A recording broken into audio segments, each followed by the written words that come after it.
Hello my YouTube family, welcome back to my channel Shweta Rajput versatile. I hope आप सब लोग बहुत अच्छे होंगे। आज की मेरी स्टोरी है दरख्त रानी की, जो एक बहुत ही अच्छी स्टोरी है जिसे आप लोग सुनेंगे तो आपको बहुत इंटरेस्ट आएगा। सुनिएगा ज़रूर। और कल की स्टोरी किसने किसने सुनी है वो मेरे कमेंट बॉक्स में कमेंट करके ज़रूर बताइएगा।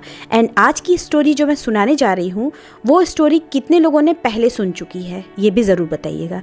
तो चलिए स्टार्ट करते हैं। पुराने ज़माने में किसी गाँव में एक बूढ़ा आदमी रहता था। उसकी शादी को 20 साल हो गए थे, पर वो औलाद से महरूम था। औलाद की दौलत से एकदम से महरूम था। उसके पास एक भी औलाद नहीं थी। भगवान की कृपा से बूढ़े की औरत का पाँव भारी था। नई नई चीज़ें खाने को उसका जी चाहता। बूढ़ा भी अपनी बिसात के मुताबिक उसे खाने की चीज़ें लाकर देता था। एक रोज़ बूढ़े की बीवी को खट्टे मीठे बेर खाने की बहुत ख्वाहिश हुई। गर्मी के मौसम में बेर कहाँ मिलते हैं। फिर भी बूढ़ा बेरों की तलाश में जंगलों में भटकता रहा। एक दिन जंगल में इधर उधर बेर तलाश करते हुए वो एक तालाब के किनारे पहुंचा तो एक बेर की झाड़ी नजर आई। बूढ़े को बहुत खुशी हुई। वो अपने दोनों हाथों से बेर इकट्ठा करने लगा। अभी झोली भर बेर तोड़े ही थे कि एक आदमखोर मगरमच्छ ने अपना बड़ा सा मुंह पानी से ऊपर निकाला और जोर से सांस खींची। उसके सांस लेने से एक जोरदार आंधी चली और बूढ़ा कमजोरी की वजह से अपने आप को संभाल ना पाया और तालाब में आ गिरा। बूढ़ा अपने को संभालते हुए किनारे तक पहुंचना ही चाहता था कि मगरमच्छ ने उसके पांव ही खींच लिए। बूढ़ा उससे कहने लगा, भाई, खट्टे मीठे बेरों की तलाश में मेरे पांव घिस गए और फिर जब बेर मिले तो मेरे रास्ते में तू रोड़ा बनता है। मगरमच्छ ने कहा, तेरी ये मक्कारी मुझ पर कोई असर नहीं करेगी। बहुत दिनों से इंसान का गोश्त खाने को नहीं मिला। तेरी करारी करारी हड्डियों को चबाने में मुझे बहुत मज़ा आएगा। आज मैं तुझे खाऊंगा। मगरमच्छ ने लार टपकाते हुए कहा। बूढ़े ने पूछा, क्यों? मुझे तू क्यों खाएगा? मगरमच्छ ने कहा, इसलिए क्योंकि तूने मुझसे बगैर इजाज़त लिए मेरे बेर लिए हैं। तब बूढ़े ने कहा, भाई, मैं ये बेर बहुत मजबूरी में ले रहा हूँ। मेरी बीवी की हालत कुछ ऐसी है। मैं और मेरी बीवी अब और ज़्यादा इंतज़ार नहीं कर सकते। बूढ़े की बात सुनकर मगरमच्छ समझ गया। ओह, अगर ये बात है तो मैं तुझे नहीं खाऊंगा। तू अपनी राह ले, लेकिन मेरी एक शर्त है। बूढ़े ने पूछा, क्या शर्त है? मगरमच्छ ने कहा, अगर लड़का होगा तो तेरा और लड़की हुई तो मेरी। बूढ़े ने मंजूर कहा और वो बेरों की झोली संभालते हुए चल दिया। वो अपने दिल में सोचने लगा कि मगरमच्छ उसे फिर कहाँ मिलेगा और अगर उसके यहाँ लड़का पैदा हुआ तो फिर तो परेशानी की कोई बात ही नहीं। बूढ़ा अपनी बीवी की आव भगत में कोई कमी नहीं करता। दिन भर लगाकर उड़ते रहे और एक दिन बूढ़े के घर में एक खूबसूरत और बहुत तंदुरुस्त लड़की पैदा हुई। बच्ची को देखकर उसे मगरमच्छ की याद आई तो वो कांप उठा। लड़की का रंग गुलाब के फूल की तरह था। उसकी आंखें हीरो की तरह चमकदार थी। वो परियों की तरह हसीन और मासूम थी। ऐसी मन्नतों और मुरादों की लड़की मगरमच्छ के पेट में जाए, ये सोचकर बूढ़ा दुख से कांपने लगा। उसने सोचा कि अब वो कभी तालाब के किनारे नहीं जाएगा। बारिश का मौसम आया और नदी में बाढ़ आ गई। मगरमच्छ पानी में बहकर तालाब से निकलकर खेत में आ गया। अब उसे आसानी से शिकार मिलने लगा। एक दिन बूढ़ा खेत से सब्जी तोड़कर ला रहा था तो रास्ते में मगरमच्छ ने उसे रोककर सवाल किया, क्यों बे बुढ़े, मुझसे छुपता क्यों है? तू मुझसे छुपकर कहाँ भागेगा? सीधी तरह बता, तेरे यहाँ लड़की हुई या लड़का? लड़की हुई है, बूढ़े ने सहमी हुई आवाज में कहा। तो फिर वो मेरी है। मेरी अमानत को अब तक तूने अपने पास क्यों रखा है? क्या तू अमानत में ख्यानत करना चाहता है? इतनी छोटी बच्ची को तुझे कैसे दे दूं? बूढ़े ने कहा। 14 साल पहले तूने मुझसे वादा किया था। क्या वो अब भी बच्ची है? तू बाप की नज़र से देखता है। वो अगर बूढ़ी भी हो जाएगी तब भी वो बच्ची ही रहेगी। तू मुझे अब और बेवकूफ़ नहीं बना सकता। मैं तुझे चैन से रहने नहीं दूंगा। देख, अगर तूने लड़की को कल ही लाकर मुझे नहीं दिया तो मैं तुम तीनों को एक एक करके ख़त्म कर दूंगा, मगरमच्छ ने कहा। वो मेरी बेटी है। अपना खून तुझे मैं कैसे दे दूं? लोग क्या कहेंगे? बूढ़े ने सवाल किया। लोग क्या कहेंगे वो मैं नहीं जानता। तू क्या कहता है? वादा खिलाफी करना चाहता है? मगरमच्छ ने गुस्से में चिल्लाकर कहा। नहीं नहीं, ये बात नहीं है। मैं चाहता हूँ कि मेरी बेटी को इस बात का पता न चले। और बूढ़ा कहते कहते रुक गया। तू क्या चाहता है? बोल, मगरमच्छ ने कहा। मेरी लड़की को कमल का फूल बहुत पसंद है। तू अपनी पीठ पर एक कमल का फूल रखकर तालाब के अंदर पानी के नीचे बैठे रहना। जब लड़की खुशी से इसे लेने जाएगी तो इसे तू ले जाना। मगरमच्छ को ये तरकीब पसंद आई। दूसरे दिन जब बूढ़े ने अपनी बीवी को बताया तो लड़की की माँ परेशान हो गई। वो अपने आप को कोस रही थी कि क्यों उसने बेर खाने की ख्वाहिश की। आज उसकी बेटी मौत के मुंह में जा रही थी। भगवान उसे मौत क्यों नहीं दे देता? उसका दिल रो रहा था। लेकिन वो लड़की से कह रही थी, बेटी, कितने दिन हुए नानी के घर तू नहीं गई है। वो तुझे याद कर रही है। तू आज अपने बाप के साथ नानी के घर जाएगी। 2 दिन रहकर वापस आ जाना। ननिहाल जाने की बात सुनकर बेटी को खुशी हुई। उसके लिए मामू का घर जन्नत से कुछ कम नहीं था। वहाँ की हर चीज़ उसे बहुत पसंद थी। वहाँ का चांद खूबसूरत था। वहाँ के फूल खूबसूरत और फल रसीले थे। नानी के घर जाने की खबर सुनकर वो खुशी से नए कपड़े पहनकर तैयार हो गई थी। बूढ़ा उसे लेकर जंगल और नाले पार करता हुआ उस तालाब के किनारे पहुंचा और बेटी को तालाब के किनारे बैठाकर बोला, बेटी, तू यहाँ बैठी रह, मैं अभी आया। बूढ़ा चला गया लेकिन वापस नहीं आया। उधर बेटी को एक बेहद खूबसूरत कमल का फूल नजर आया। वो सोचने लगी कि इतना खूबसूरत कमल तालाब के बिल्कुल किनारे खिला है, लेकिन उसे अभी तक किसी ने हाथ नहीं लगाया। हो सकता है किसी की नज़र उस पर ना पड़ी हो।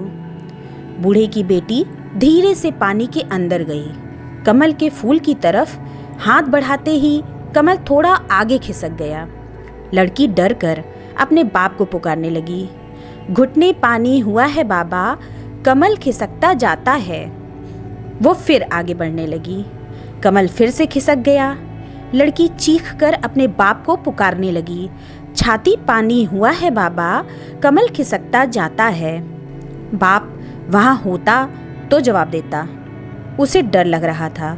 वो सोच रही थी कि वापस चली जाए। उसी वक्त बड़ी बड़ी लाल आंखों वाला मगरमच्छ मुंह खोले पानी की सतह पर दिखाई दिया। बूढ़े की बेटी मगरमच्छ को सामने देखकर घबरा गई और चीखने लगी, लेकिन उसकी चीख जंगल में गूंज कर रह गई।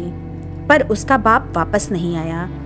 मगरमच्छ उसको अपने बड़े बड़े पंजों में पकड़कर तालाब के दूसरे किनारे एक गुफा के अंदर ले गया और वहां लड़की को छोड़कर वापस आ गया। लड़की की मासूमियत और खूबसूरती को देखकर उसे खाने का इरादा इस वक्त उसने छोड़ दिया। राहगीर जो तालाब में नहाने या पानी पीने आते थे, उन्हें वो पेट भरकर खाता और उस आदमी के पास खाने का जो सामान होता उसे लाकर इस लड़की को देता। लड़की इस गुफा में पड़ी रहती। पर मगरमच्छ के डर से वो कुछ बोलती नहीं थी। इस तरह दिन गुजरने लगे।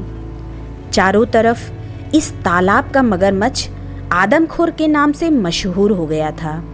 डर के मारे कोई राहगीर इस तालाब की तरफ नहीं आता था। मगरमच्छ भूख से बेकरार होने लगा। उसने तालाब की बड़ी बड़ी मछलियों को खाकर ख़त्म कर दिया। अब वो भूख के मारे मरने लगा। जंगल की गाय, बकरी, भेड़ भी वो भूख की शिद्दत में खा गया। अब उसके डर से वहाँ कोई जानवर भी पानी पीने नहीं आता था।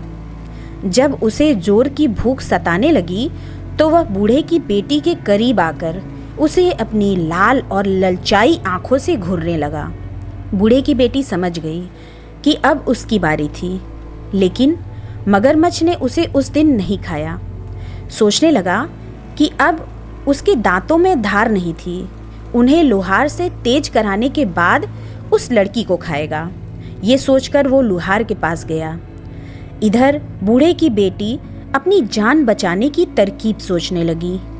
गुफा में जितने सोने चांदी के जेवरात मगरमच्छ ने लाकर रखे थे, उसने सबको इकट्ठा किया और एक टोकरी में रखकर सूखे पत्ते और छोटी छोटी लकड़ियों से उसे ढक लिया और अपने जिस्म पर कीचड़ लेप कर अपनी सूरत एक अंधी बुढ़िया जैसी बना ली और टोकरी कमर पर लाद कर लाठी टेकते टेकते जाने लगी। जैसे ही गुफा से बाहर निकली, उसी वक्त मगरमच्छ आ गया और दहाड़ कर पूछने लगा, तू कौन है? बूढ़े की बेटी डर से कांपने लगी, लेकिन बाद में खुद को संभालते हुए कहने लगी, मैं अंधी बूढ़ी हूँ, हड्डियों की लड़ी हूँ। मेरे बदन में क्या है जो तू खाएगा? तू अपनी गुफा को जा, वहाँ तेरे लिए एक तंदुरुस्त लड़की मौजूद है, उसकी हड्डियाँ चबाने में तुझे मज़ा आएगा। मगरमच्छ उसे पहचान न सका। उसके मुंह में इंसानी गोश्त के मज़े को सोचकर पानी आ गया और वो तेजी से गुफा के अंदर चला गया। बूढ़े की बेटी उससे छुटकारा मिलते ही घबराकर दौड़ने लगी और घने जंगल में गुम हो गई। वो सोच रही थी कि जिस माँ बाप ने उसे धोखा देकर मगरमच्छ के हवाले कर दिया, वो उनके पास नहीं जाएगी। वो यही कुछ सोचते हुए घने जंगल में चली जा रही थी कि उसे शेर की गरज सुनाई दी। उसका दिल ज़ोर ज़ोर से धड़कने लगा। वो खौफ के मारे इधर उधर छुपने की जगह ढूंढने लगी। इतनी देर में एक हाथी के बराबर ऊंचा और बड़ा शेर उसके सामने आ गया। डर के मारे वो सामने एक बड़े बरगद के दरख्त के तने से चिपट गई और रो रो कर मजबूरन दरख्त से दरख्वास्त करने लगी, ऐ दरख्त, तू फट जा, मैं तुझ में समा जाऊं और तू बंद हो जा। ये सुनते ही दरख्त सचमुच फट गया और वो उसके अंदर चली गई और दरख्त बंद हो गया। एक दिन एक राजकुमार शिकार करने के लिए उसी जंगल में आया। वो दातुन के लिए एक शाख काटने लगा। तभी उसके कानों में कोई आवाज़ आई, राजकुमार, धीरे काट, कहीं मेरी आँख फूट ना जाए, मेरी नाक कट ना जाए, मेरा हाथ टूट ना जाए। ये सुरीली आवाज़ सुनकर राजकुमार को हैरत हुई और वो दातुन लिए बगैर राजमहल वापस चला आया। वो रात भर उसी जादुई दरख्त के बारे में सोचता रहा। राजमहल में राजकुमार की शादी की तैयारियां हो रही थीं। ज्योतिषी और पुरोहित राजकुमार को समझा रहे थे, लेकिन राजकुमार की बस एक ही जिद थी कि वो उसी दरख्त से शादी करेगा। अगर उसकी शादी उस दरख्त से नहीं हुई तो वो अपनी जान दे देगा। राजकुमार राजा की इकलौती औलाद था। उसकी नज़र में शादी की अहमियत बेटे की ज़िंदगी से कम नहीं थी, इसलिए राजकुमार की ख्वाहिश पूरी की गई। उसी दरख्त के साथ उसकी शादी की रस्म अदा की गई। राजकुमार ने उस दरख्त को वहाँ से उखाड़कर अपने महल के पास बाग में लगवा लिया। बूढ़े की बेटी रात गए दरख्त से निकलती और महल के अंदर जाकर सब काम पूरे करती और सुबह होते ही वापस दरख्त के अंदर चली जाती। एक रोज़ राजकुमार ने छुपकर बूढ़े की बेटी को ये सब काम करते हुए देख लिया। दूसरे दिन जब बूढ़े की बेटी दरख्त से निकलकर महल के अंदर गई तो राजकुमार ने उस दरख्त को आग लगाकर भस्म कर दिया। बूढ़े की बेटी दौड़ती हुई आई और बोली, आह, तुमने ये क्या किया? इस पर राजकुमार ने कहा, इतना बड़ा महल है, तुम इसमें रह सकती हो, इस खूबसूरत बाग में घूम सकती हो, बेवजह इस दरख्त के अंधेरे में क्यों सड़ती रहती हो? और फिर मैं तुमसे बेइंतहा मोहब्बत करता हूँ, मैंने तुम्हें अपनी रानी बना लिया है, मैं तुम्हारे बिना जी न सकूँगा। लड़की तो सिर्फ मोहब्बत की भूखी थी। लड़की को लगा कि जैसे सारे जहां की खुशी उसे मिल गई हो। उस दिन के बाद दोनों राजमहल में हंसी खुशी रहने लगे। ये थी रानी दरख्त की कहानी। तो आपको कैसी लगी ये कहानी हमें कमेंट बॉक्स में कमेंट करके ज़रूर बताइएगा। अगर अच्छी लगे कहानी तो मेरे चैनल को सब्सक्राइब कर लीजिएगा और लाइक शेयर कमेंट्स करना बिल्कुल मत भूलिएगा। तो मिलते हैं नेक्स्ट वीडियो में, तब तक के लिए अपना ख्याल रखिएगा। Bye bye.